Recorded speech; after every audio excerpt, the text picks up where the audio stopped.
Good day, everybody. My name is Stefano Conti from Parma, Italy, and today I'd like to share with you kind of a new concept in achieving a biologic seal, because the biologic seal is key in order to achieve beautiful and predictable aesthetics around implants.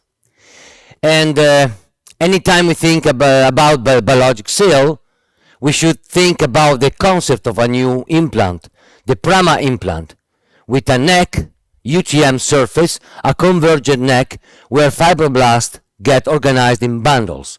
And with the bundles around the neck, they create a thick soft tissue ring which is adherent to the titanium. That's the real biologic seal we can achieve with Prama. I'm gonna show you now a clinical case.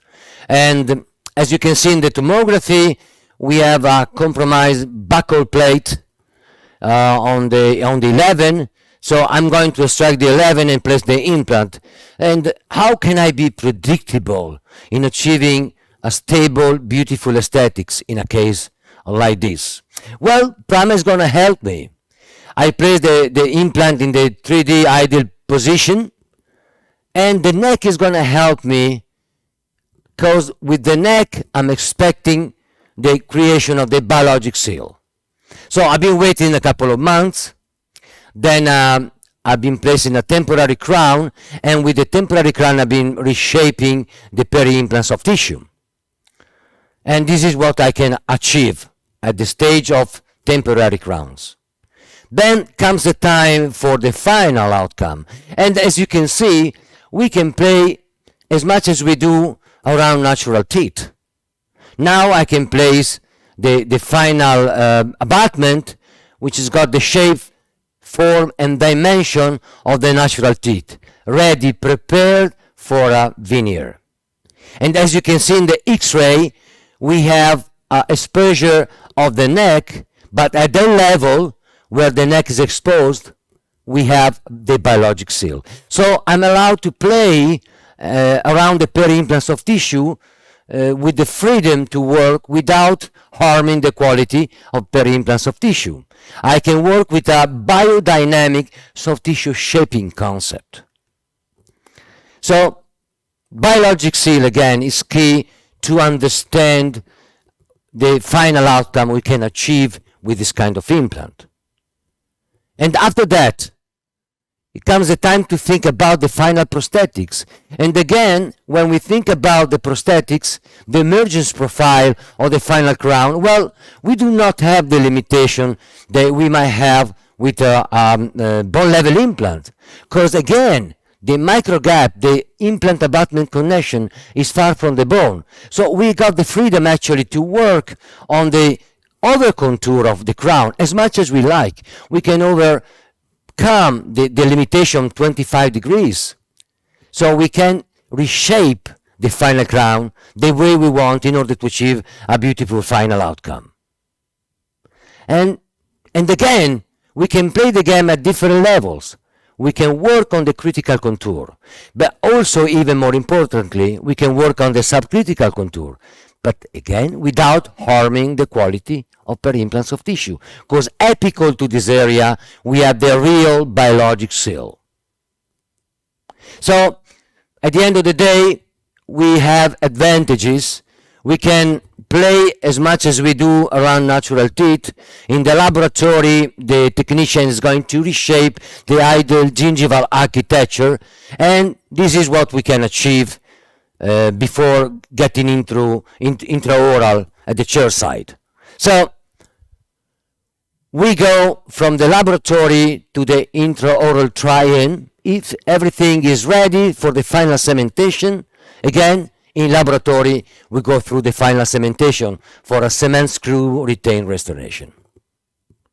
And while doing this, I feel comfortable, because again, I'm working with my prosthetics at the different levels. I can reshape the peri-implant tissue as many times as I want, because I'm working coronal to the biologic seal. So I'm doing now in the laboratory, I'm doing the cementation of my final outcome, but also I can cement the veneer on the final outcome. And I have two different materials I can work with. The zirconia for the peri-implants of tissue, and then the ceramic on the clinical crown for the final aesthetics. So this is a big advantage we have in achieving aesthetics, because we have the possibility to work as much as we do around natural teeth. As you can see here, my technician is going to cement the veneer on the final abutment. Again, we have zirconia for the subcritical contour. We have zirconia for peri-implants of tissue, which is the ideal biocompatible material in this area. And then we have the ceramic for the clinical crown.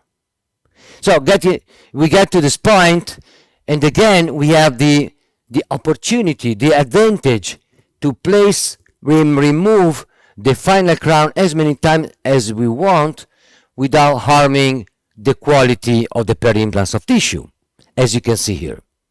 So we can wash with chlorhexidine, we can place chlorhexidine gel into the peri-implants of tissue, and then go to the final cementation, to the final retention of the cement screw retained component. This is what we achieve before the final placement. Again, biologic seal. To me, biologic seal is key to understand the implant success and the final aesthetic outcome, with a biodynamic soft tissue shaping concept. Okay, this is the final outcome after a few days. We just have to wait, and the soft tissue is going to play perfectly, shaping and adapting to the new shape of my crown. This is what I achieved after a few months, and then after 1 year. So again, biologic seal, that means implant success and aesthetic outcome with a biodynamic soft tissue shaping concept. If you want to know more about this, please stay tuned. I'll be happy to join you. Thank you.